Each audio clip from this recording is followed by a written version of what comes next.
I think it's time for this toxic, binary, zero-sum madness to stop. We're not an imperial power, we're a revolutionary power. We are no longer in a world where you can plot out moves statesman to statesman like a chessboard. If you don't know anything about my background or where I came from, it doesn't matter to you because fundamentally I'm a mean white man. We can't do this to the next generation because America will cease to exist. Welcome to the Munk Debates podcast. Our mission every episode is to provide you with a civil and substantive debate on the big issues of the day, free of spin, focused on the facts, and animated by smart conversation. The goal of this podcast is to arm you, the listener, with enough information to make up your own mind about the issue up for debate. Today's debate, be it resolved, cut public spending on higher education. It's a waste of time and money. We understand that in the face of greater and greater global competition in a knowledge-based economy, a great education is more important than ever. A higher education is the single best investment you can make in your future. And I'm proud of all the students who are making that investment. Hello, I'm your moderator, Rudyard Griffiths. A university education is commonly viewed as an essential stop on life's journey to a successful professional career and becoming a well-rounded adult. Proponents of higher education argue that universities are essential to creating a workforce of lifelong critical thinkers who have deep knowledge of the cutting-edge subject areas that will power the 21st century economy. Lately, however, there's a growing call to re-examine the role of higher education and its real-world benefits for graduates and society at large. It's hard to know whether I would do it differently. I might still go to college and law school, but a mistake I made was never thinking about what the purpose of it was or why I was doing it. It was just this automatic thing that you did because you were told if you did it, you'd have all these options that would get created. That's entrepreneur and investor Peter Thiel, who co-founded PayPal. Many share Thiel's concerns that we are spending billions of public dollars on universities that are failing to teach students employable skills and weighing them down with unmanageable debt obligations for years to come. On this installment of the Munk Debates podcast, we challenge the essence of these arguments by debating the resolution, be it resolved, cut public spending on universities. It's a waste of time and money. Arguing for the motion is Bryan Caplan, author of The Case Against Education. Arguing against the motion is Dirks. He's the former chancellor of UC Berkeley. Bryan, Nicholas, welcome to the Munk Debate podcast. Thank you. Great to be here. Great to have you with us today, both gentlemen. We're going to have Bryan speak first as the person arguing in favor of our motion today. Be it resolved, cut public spending on universities. It's a waste of time and money. Bryan, 2 minutes on the clock. We're going to hand the microphone over to you. All right. How could universities possibly be a waste of time and money when we see with our own eyes that people who go to college and do well, on average, wind up making much more money and having much better careers? So how could this possibly be? And my answer is that you really have to look at what people study. So if you actually pay attention to what people are learning in school, you'll notice that a large share of what they do is not relevant to the job market. It's highly impractical. So then there's the puzzle. Why would it pay if what they're learning is so irrelevant to what they're actually going to do? And here there is an answer that I push very strongly in my book, The Case Against Education. Say a lot of what you're doing in school is you're showing off. You're trying to persuade or convince employers that you're worthwhile, that you're smart, that you're hardworking, you're conformist. From the point of view of the student, it doesn't really matter why it is that education helps you out so much in life. But from the point of view of taxpayers, it matters tremendously. Because if people are going to school and they're actually getting useful job skills, then going to school enriches the student by enriching society. On the other end, if you're going there in order to get fancy stickers and degrees and say, look at me, I'm so much better than other people, this is not actually a path to prosperity, right? So there's been quite a bit of work trying to understand what's been going on in the U.S. labor market since World War II. And the punchline is very consistent with my story. What we see is that there's been massive credential inflation. credential inflation. This means that for the very same jobs that your parents and grandparents were able to get right out of high school, you now need to get a college degree if you want to be viable in the competition. So when you go and look at these numbers, it very much looks like a large majority of the rise in education is explained not by people doing fancier or more cognitively demanding jobs. It's just that we keep ratcheting up the education requirements. So I say that really funding education is an exercise in utility. The more education people have, the more they will need in order to look impressive. And therefore be better if we were to fund it less, people got less education and started earlier. Now, of course, I'm well aware that many people say, well, the point of college isn't to get a good job anyway. It's not to make a lot of money. First of all, I'd say that for almost all students, that is the most important reason. And we're kidding ourselves if we say otherwise.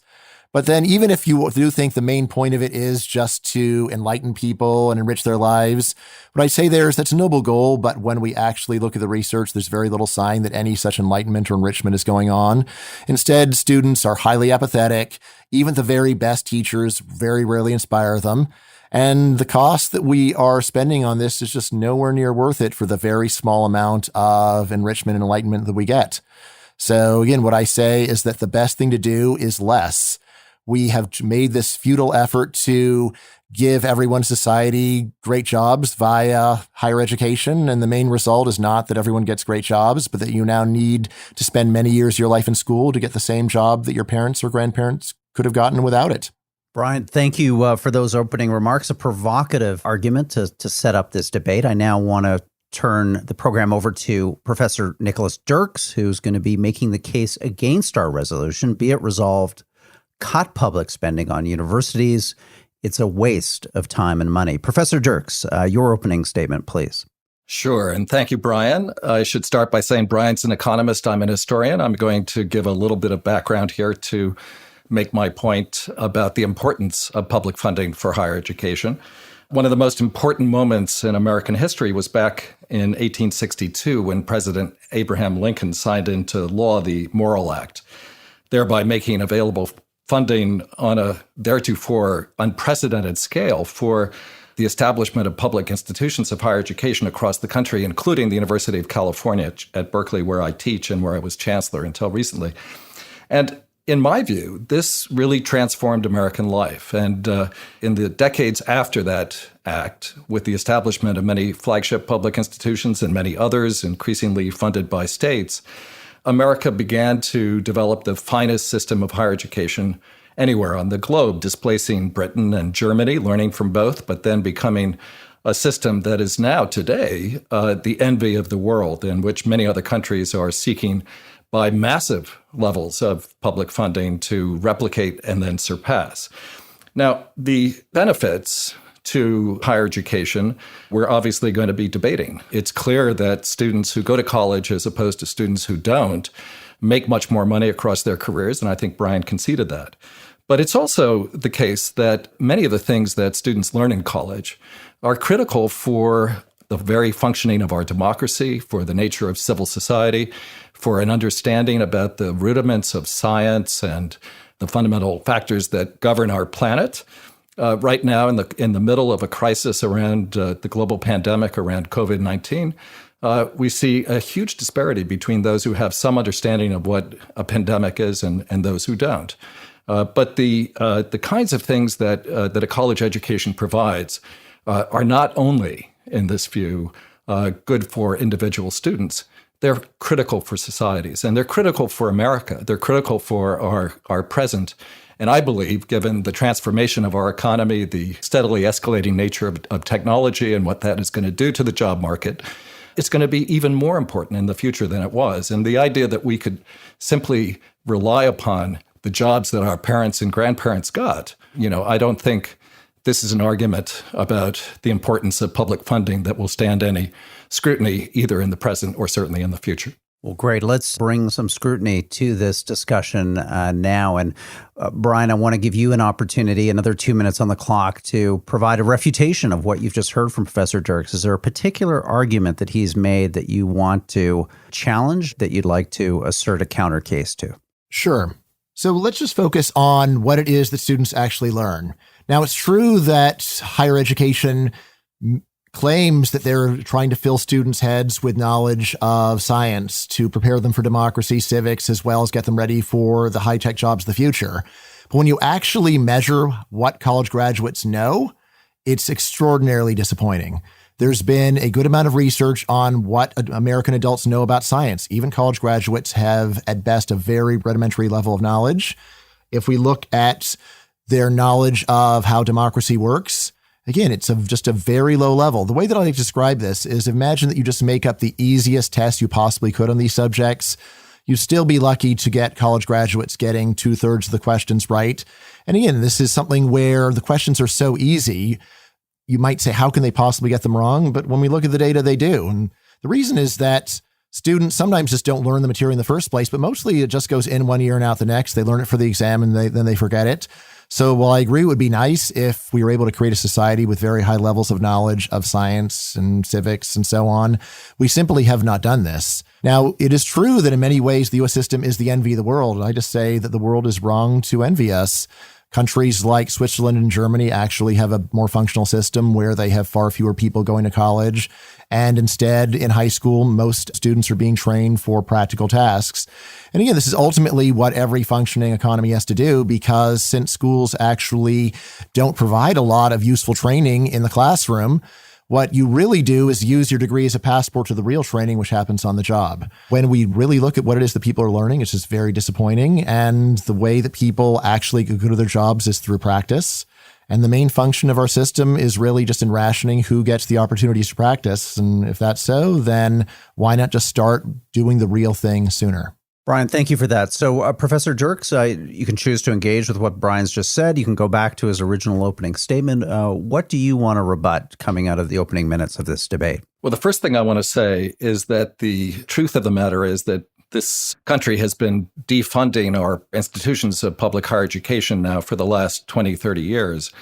And I think we've seen some of the results of this. For example, the high levels of indebtedness on the part of students, it's clearly a major issue right now. It's been an issue for at least 10 years. Once student debt began to get close to and then crest over $1 trillion. $1.6 trillion. That's the total of student loan debt in this country. And those loans follow borrowers well beyond graduation day. The policy journal Education Next reports 37% of U.S. adults ages 18 to 29 carry student loan debt, as do 22% of adults aged 30 to 44. But much of the reason for that, leaving aside for-profit schools that explain a huge percentage of it, a large reason behind this is the fact that that places like Berkeley have been underfunded by the state. In 2004, when my predecessor began as chancellor, 35% of the university's budget came from the state. When I left my role as chancellor in 2017, it was only about 12%. And that required us to raise tuition and so on. But to your point, Bryan, about what do students actually learn?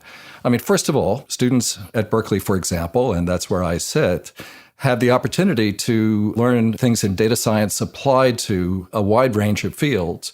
And this is the fastest growing major, by the way, applied to fields ranging from history and English to epidemiology, bioinformatics, and so on, that position them at the top of the curve in terms of the job market. And we have recruiters from just about every possible company coming to find these students who they believe actually do know something, did learn something in college that is of great importance for the jobs they'll have. We also know, however, that jobs are going to be changing. Right now, the average graduate is looking forward to, say, 6 different kinds of jobs or even careers across their lifetime.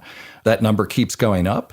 What we really need to be able to teach students is how to learn, how to keep learning from a variety of different kinds of educational opportunities, including online. But it's not something that you just are born with or learn at earlier stages of life, and certainly not in schools that are under-resourced. So I think the truth of the matter is that we can talk about ways in which we might want to improve education, and I've been working for my entire life to do that.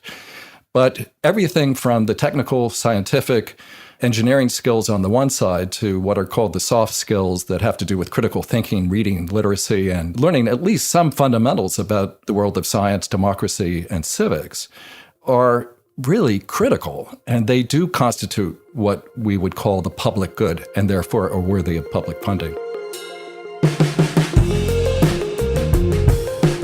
You're listening to the Munk Debates podcast. Be it resolved, cut public spending on higher education.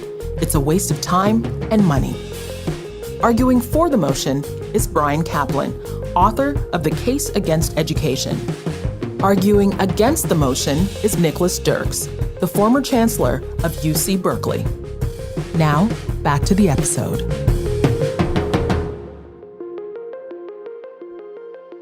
Now we get to move into our conversation between the three of us. And I want to kind of break this up by first focusing on the institution, the university itself, and then second on the student, and look at both of those through the lens of our resolution today, which is be it resolved, to paraphrase, we should be cutting public spending on universities because it's a waste of time and money. Arguably, Bryan, you're seeing this in the case of both the public taxpayer, but the student potentially also. So, Bryan, to come back at you with the first question here, and to build a bit on what Professor Dirks was just saying, if you look at the growth of the technologies that are now powering the American economy, that are arguably kind of geostrategic assets to the United States, Silicon Valley, isn't there a case to be made that those technologies emerged out of universities, out of the University of Berkeley and California, and that is just an inherent value that universities have created for the American economy, and in the future they're going to create other Silicon Valleys and other reservoirs of value that will power economic growth and geopolitical significance. Yeah, so first of all, STEM majors that are doing this kind of work are a very small share of total majors. Engineers, it's about 5% of college graduates. So there is a standard bait and switch that defenders of higher education will do. Well, they'll find something like data science and say, look at how great data science is. Never mind that we have vastly more people majoring in communications or psychology or other fields where to have any hope of ever getting a job, you need to have multiple other more advanced degrees. Or, of course, you could be super good looking in communications, something like that. And then the other thing is to remember that, well, what would our tech people be doing if they weren't spending this time in school? I say they would actually just be going and working at an earlier age and would again be learning on the job and getting training on the job, which right now we delay by making people spend years doing things like their general education requirements. So again, there's just a great gap between the official story and what's really going on, and just a failure to appreciate that while right now this is the way that our tech people wind up learning it, but there is a much better way, which is just to get people out of the classroom and into the workplace earlier. Just remember that most people are not doing anything remotely like data science. Instead, they're doing sort of pseudo-vocational majors like communications, where they offer people the illusion of becoming a journalist or a broadcaster, even though the number of jobs in these areas is so low that almost no one who gets a major in communications will ever work in that industry. So, Professor Dirks, come back on this point of Bryan's about a kind of misallocation of human capital by the university, within the university, but then also having an impact on society. What's your pushback to that? I think the proposition here is about public funding for public universities. In that domain, it's important for me to say that some of the great centers of STEM education, engineering, and the like are actually public institutions and would not have developed to the point that they have without public funding on a very large scale. The Ivy League, and I taught at Columbia for almost 20 years, was less well known for its work in engineering. It was much better known for its work in general education. And those students, I would argue, learned a great deal too. But looking across the board, I think it is important for us to really break down what Bryan is saying here. Now, I agree that there are programs, and they have of late become increasingly attractive to some students in areas that promise jobs immediately upon graduation. Turns out, and studies have been done of this repeatedly, that show that students who are prepared for very specific careers tend to get those jobs, but in 10 years are what we call underemployed. That is to say, they don't advance either in those career areas, nor do they have opportunities to move elsewhere.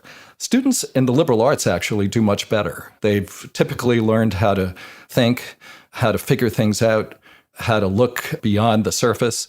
And in 10 years, it turns out that majors in fields like English and history and philosophy are actually doing better and better and better. And better, I grant, than some of the programs that prepare students in lower levels of business administration. And I think the real differentiating factor here in terms of student learning and student success is how much we really focus on the rigor of the programs that we offer. Bryan, do you want to come back on that? Because I think part of a listener tuning in here would be saying, Bryan, you have to come up with an alternative. I mean, yes, this is an expensive system. Yes, it requires public subsidies, but it is a system. It does produce a result. It graduates millions of people a year across the United States, Canada, North America.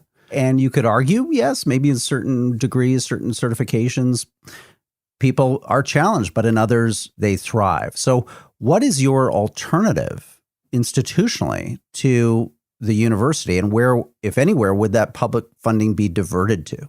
My alternative is just less. And what I'm saying is that almost all of what colleges are giving you is just certification, a stamp on your forehead. And then when you graduate, you finally start learning how to actually do your job.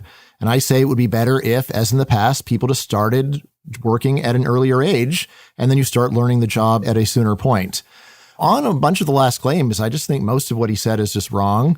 So, for STEM majors, about 80% of STEM majors don't even have STEM jobs. So clearly they're not being pigeonholed or trapped into those occupations. What we do know is that people with degrees like that wind up making more money throughout their entire careers. The idea that liberal arts degrees are problematic at first, but eventually become awesome, again, quite wrong. The real story is liberal arts majors make a lot less money initially and then gradually gain. They close some of the gap as they actually acquire some more useful skills. But on average, it is totally untrue that English or philosophy or history majors ever approach the earnings of people in engineering or computer science or anything like that. Now, on the more general point of teaching people how to think, this is just the kind of wishful thinking that defenders of the system resort to. But there is a whole field called educational psychology where they've been trying to measure this learning how to think stuff for about 100 years. And the people who do this research are very pessimistic about it. Their general view, which surprised me when I first started reading about it, is that at best, schools teach you exactly the content that you're supposed to learn. And usually they fail at that or you forget it. But in terms of finding measurable changes in thinking ability, those are very few and far between. It's more of propaganda that schools provide to justify themselves when the students aren't even learning the material that's taught. Professor Dirks, I'm going to come back on that. But when you do it, maybe respond to another sub-argument of Bryan's here, which is that universities potentially like Berkeley are elitist, that they allow a certain group within society, often the children of alumni, access to a credentialization process that gives them advantages over others who have not been allowed into these institutions. And that this is part of the case against education, is that it's not a meritocracy. It's perpetuating cleavages and inequality within society. Well, indeed. And of course, we all in the field of education recognize the kinds of problems that were surfaced, albeit in very extreme ways, in the Varsity Blues scandal. So I realized Professor Dirks, that... could you just remind the audience of what the Varsity Blues scandal was? Well, the Varsity Blues scandal is the case where parents have paid this guy, Mark Singer, to arrange for their kids at a very high price to have somebody else take their SAT or ACT, or to be photoshopped into a sailing boat to show that they can get an athletic scholarship. Operation Varsity Blues culminated early this morning when approximately 300 special agents from the FBI and the IRS criminal investigations set out to arrest 46 individuals across the country for their roles in an international college admissions bribery and money laundering scam. We believe all of them, parents, coaches, and facilitators, lied, cheated, and covered up their crimes at the expense of hardworking students everywhere. And many very high-profile parents are finding themselves confronting courts and juries and now jail time as a result of this. And all universities and colleges across the country have begun to reevaluate everything from legacy admissions, that is to say, admissions that favor alumni or donor children to even the kinds of athletic scholarships that are given. And this speaks to the heart of the proposition we're debating. The importance of public higher education comes out in very important ways. At the University of California, we have no legacy admissions. Students simply do not get any advantage if their parents are alumni. Many alumni, in fact, are upset about that, but that's the way it is. The other thing to say about the University of California is that roughly 45 to 50% of the students across the 9 undergraduate campuses of the university, including Berkeley, UCLA, Santa Barbara, San Diego, and so on, are on Pell Grants, which means they come from families that make less than typically $50,000. We have considerable numbers of students from low-income backgrounds actually getting into and then benefiting from top-notch education. We also know that students who come from the lower quartile of the socioeconomic spectrum tend to benefit more than any other kinds of students, depending on where they come from economically, tend to benefit from all other students in terms of the advantage that that education affords them. So getting access to high-quality higher education is a huge social good. And public universities, both in terms of scale and in terms of the commitment they have to open access, really perform a vital function for our society. So in terms of the question of elitism, getting rid of public funding would actually make the few private universities that survive after that even more elitist, far more elitist than they are right now. But, again, I'm not sure that I heard Bryan give us a real alternative aside from just sending kids into jobs that they won't know how to do and go back to a kind of apprentice system that basically was well suited for the pre-industrial era, but has been discarded by every nation, including Switzerland, by the way, which does invest a lot of money in its system of higher education. It tracks students earlier. But in the US, we decided, even going back to the late 19th century, that we didn't want to track students precisely because it tends to reify and then solidify the socioeconomic divides that we know are a major problem in our society today. And we can't go back to that kind of heavily tracked system. If we did so, inequality will become even worse than it is today. So look, Bryan, inequality is a big topic right now, the growth of it. Professor Dirks laying out a case here why universities are a solve to deal with inequality and social preference and privilege amongst groups. The whole basis of my argument is that there's a big difference between the effect of education on an individual and the effect on society. If you go and let one more kid into college, that's great for his mobility. But what happens when you create a society where you can't get a good job without college, which is basically what we have done over time. So I say rather than focusing on how to let every kid get into college, we should focus on how to make it possible for people to get good jobs straight out of high school. You can say that in a modern technological society, that's simply infeasible. I say that actually the amount of training in modern technological society that kids are getting in college is minimal, except in a few majors. And again, if you say you're just going to send kids into a job when that they don't know how to do, that's what we already do, because most college students leave college not knowing how to do much of anything.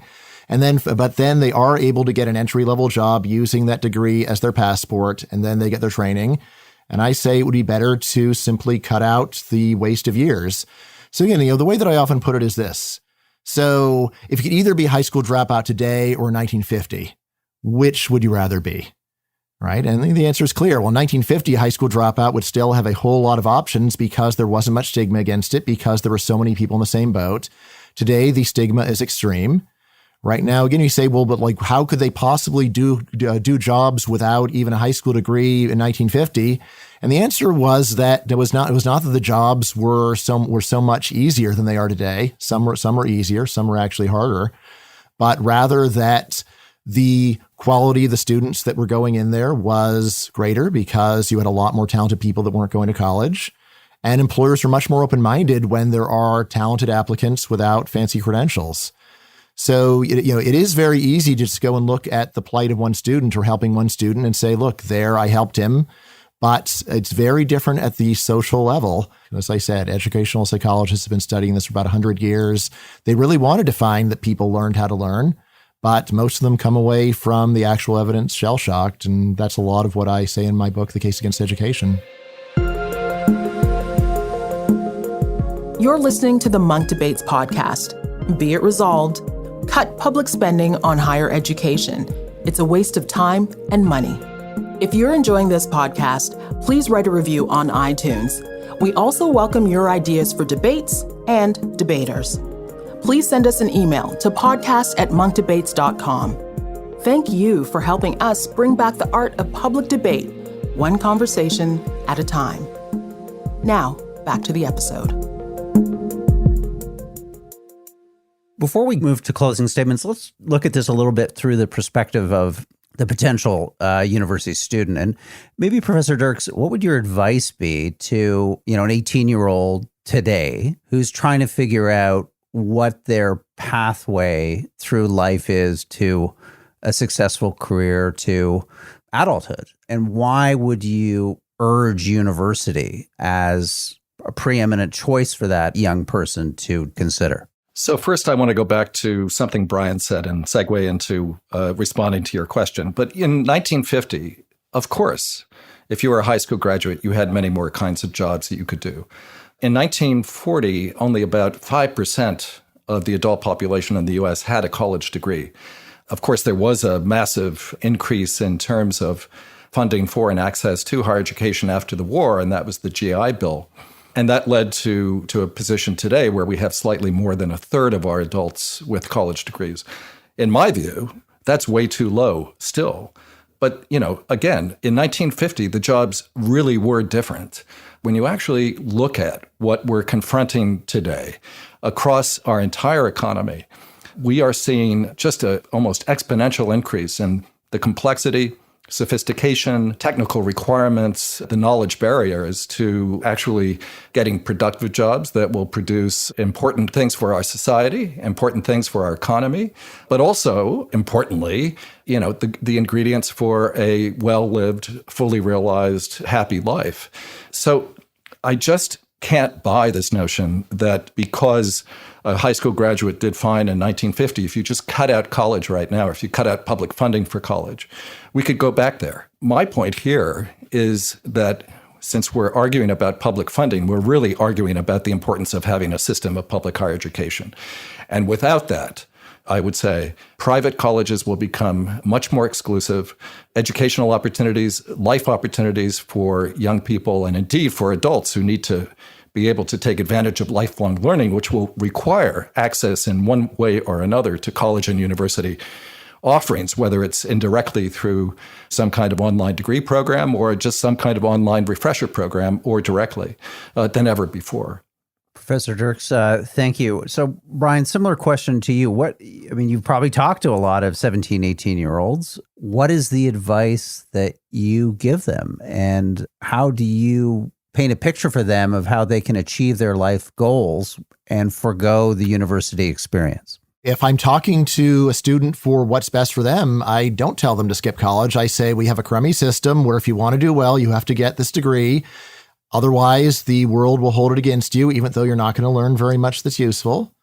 And then my next question is just to find out how well they did in high school. If they did very well in high school, then I say you're likely to do well in college, and it's probably your best path.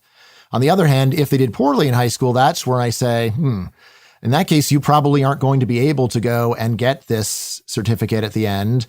And so then you really should look at some other more vocational options, right? But, I always try to carefully distinguish between what I think is best for society and what I think is best for the individual. My two older sons want to be professors like me. And I've given them a lot of training on how to game the system, the whole time telling them that it's a corrupt system, but it is nevertheless a very nice one if you can get into it. Thanks, Bryan. Okay, let's move to closing statements. So, Professor Dirks, we can give a couple of minutes on the clock for you to sum up your key arguments. If there's a point or two of Bryan's that you want to draw a line under, now's your opportunity to do that. So I'll begin with what I think has been Bryan's major point, which is that students go to college and they don't really learn anything. About 9 years ago, there was a book that was published called Academically Adrift that argued that students don't learn enough, use the collegiate learning assessment to do that. But, subsequently, the authors of that study have gone back. They've looked at more data. They've done more sophisticated analyses, and they've seen that what they were really measuring was performance on tests, and not actually what students have learned. That's infiltrated a certain kind of educational psychology landscape that, is read and approved of by, I guess, you, Bryan. Peter Thiel started a program where he gave students a lot of money not to go to fancy colleges and to go get jobs and start off as apprentices. Many of those students actually have gone back to college afterwards because they decided they really did need a college education after all.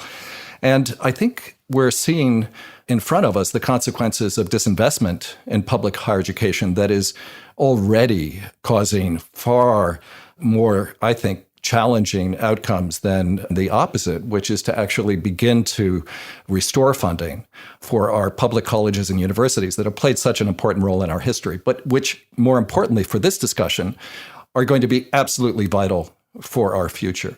I don't think you can get around the fact that the fourth industrial revolution is creating a completely different landscape for the knowledge that we will need to be successful, not only as individuals, but as a society.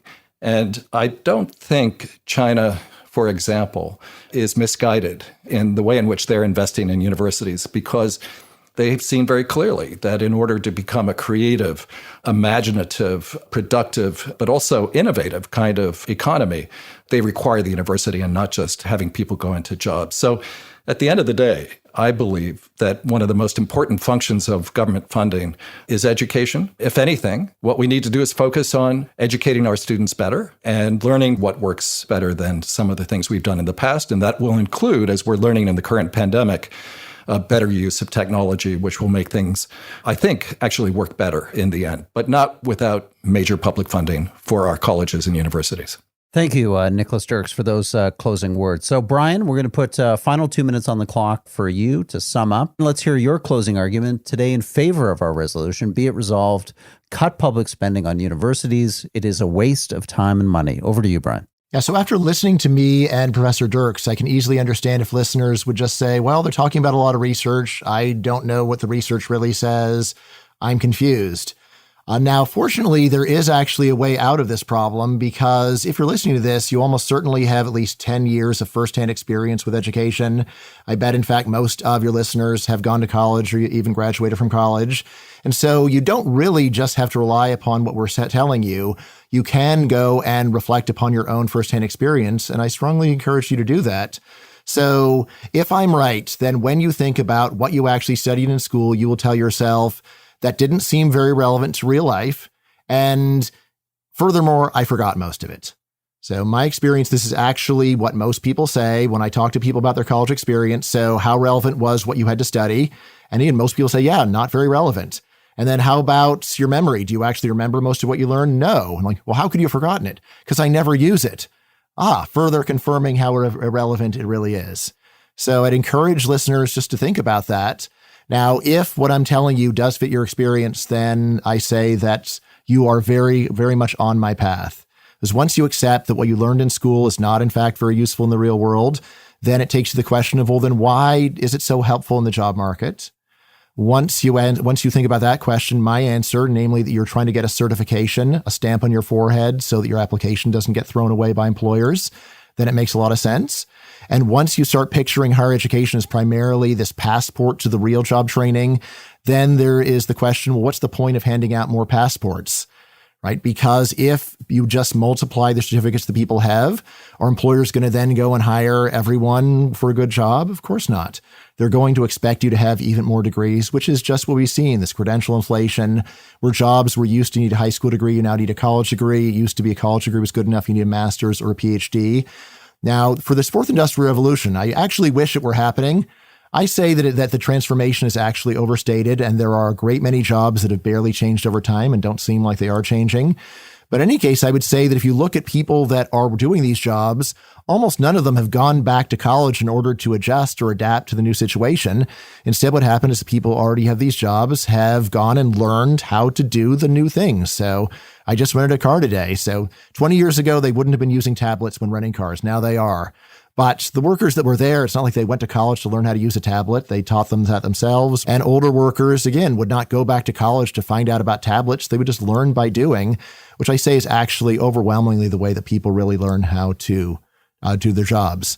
This question of enriching your life, again, you can ask yourself, how many people that I know actually were inspired with the love of Shakespeare or opera or any of the other kinds of high culture that schools push on students?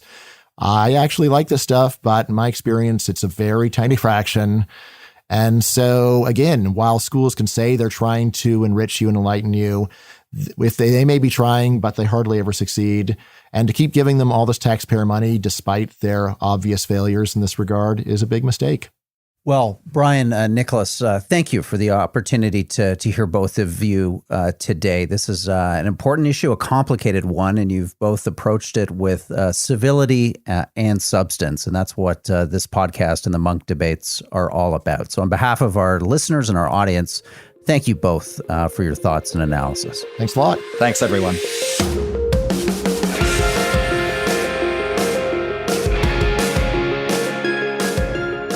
That wraps up today's debate. I want to thank our participants. You certainly gave us a lot to think about on a controversial and important issue.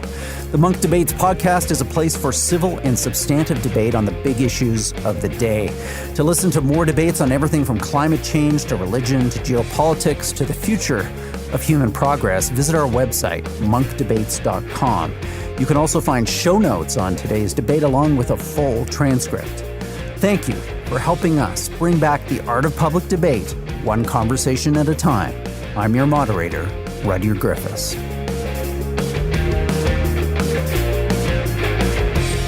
The Munk Debates are produced by Antica Productions and supported by the Munk Foundation.